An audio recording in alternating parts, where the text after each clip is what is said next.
Have you ever pondered the question, what do horses, cows, chickens, geese, and worms have to do with budget reefing?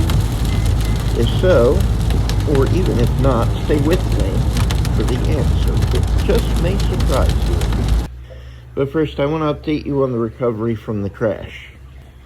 One of the fighting conchs, my two remaining aquapore frags that were thriving before the dinos came, two juvenile hippo tangs, and a copper band butterfly fish were lost during the crash.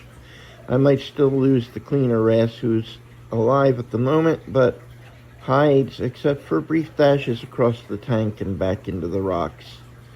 And at that, only maybe once in a day I see it. He hasn't been the same since the blackout.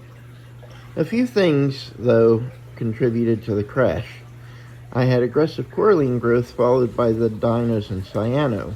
Part of that was that my nutrients were still high, and at the same time, the explosive growth that was occurring basically took up a lot of alkalinity and calcium. So I started a calc drip, and my coralline started growing like crazy again. However, I still had the Dinos and Cyano to deal with. And in fact, they persisted and got worse. And I knew that something was missing from the equation, but I wasn't sure what. So, after I'd lost all those creatures, I decided I really had nothing to lose, and I did a 5-day blackout.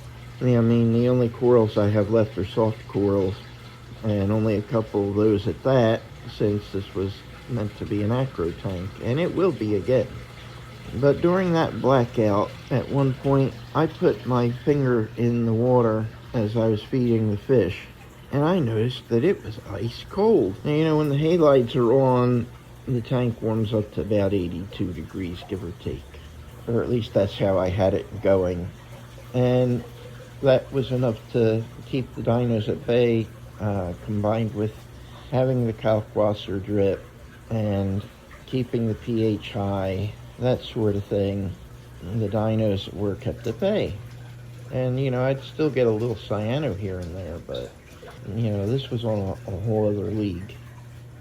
Or in a whole other league, I should say. So, what ended up happening was, at the end of all that, I decided to start the halides up again. And then what I did was I bought 2 new heaters. They're both 300 watt heaters, and they're doing a bang-up job. I have them running at 84 degrees. See, the thermostat that controlled everything malfunctioned, and that is why the heaters weren't working like they should have, why the heater wasn't working like it should have been, I should say. I decided to get 2 new ones instead, so that if one decides to cut out, the other will at least be able to keep the tank somewhat warm.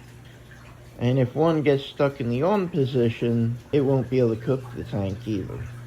So what I'm going to do soon is to get either an Inkbird controller, or maybe another Hydra controller or something like that, at least until I can afford a Neptune Apex or something along those lines, maybe a Hydras.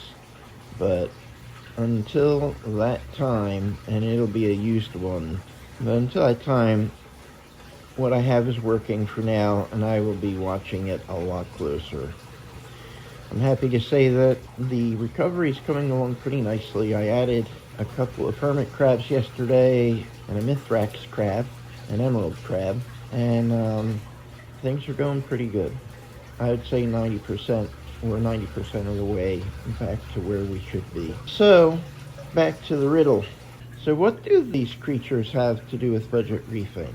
Well, you see, worms love manure, and all these other animals, they produce manure. Manure is a superfood for the worms, and the worms are a superfood for the fish. And a very cheap one.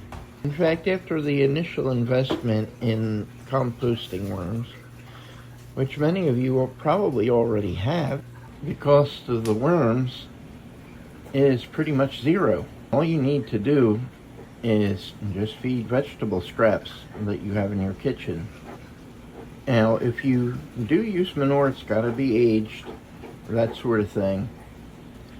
But they do tend to breed a little more prolifically in the manure, or at least with some manure in there. But you'll still get a decent amount of worms without using it. But I just want you to know that that option is there. Now, the worms themselves give a very good nutrient profile to your fish. They're balanced in that when you feed the whole worm, you get the entire nutritional profile of that worm. And of course, fed with, in conjunction with other frozen foods, that sort of thing, it's an invaluable tool, especially when you're landlocked, kind of like I am, and you're 1,500 miles from the nearest ocean in either direction, and there aren't exactly that many fishmongers around, if you know what I mean. Any kind of extra nutrition is a really good thing. So these fish absolutely go bonkers for them, particularly the sergeant major damsels, but the maroon clownfish and some others go crazy over them. The others are starting to learn that they're food, especially the red wigglers and the European night crawlers, which actually are not night crawlers, true night crawlers, but they stay small enough that at least the larger fish will be able to eat them whole. Worst comes to worst, you could break them apart, throw them in there, and yeah, your fish will enjoy them. I've even fed small pieces to my anemones once or twice, and they ate them.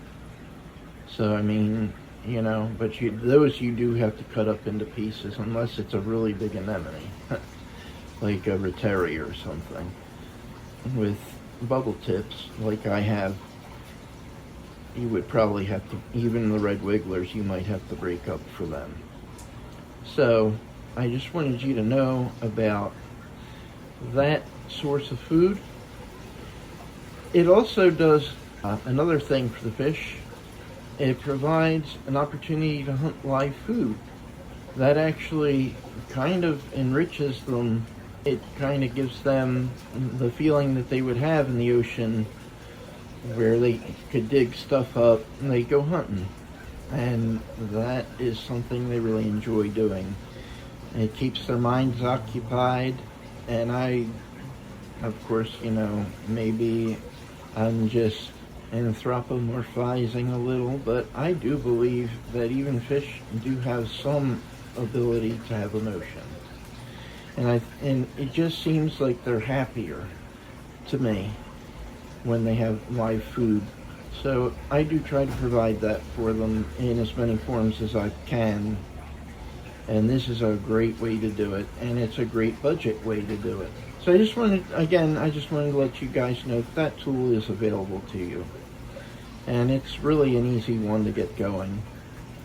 And even the initial expense, while it may seem a little much at first, you can start off small. Try it out. See how your fish like it. And just, buy one little container, perhaps of red wigglers or of European night crawlers. You could get them at the bait shop. Toss them in there. See if your fish go for them. I'd start with the red wigglers personally, since they're smaller. And it's more likely that your fish will be able to eat those whole, or even to be able to eat half of one at once. And it may take a couple of tries, but once they realize that they're food, it's game over. So give it a try. You might be surprised. Anyway, that's it for today. And I hope you guys have a wonderful weekend. Remember to reef smarter, not harder, and always get the best bang for the buck. That's the budget reefer way. And I will see you another day.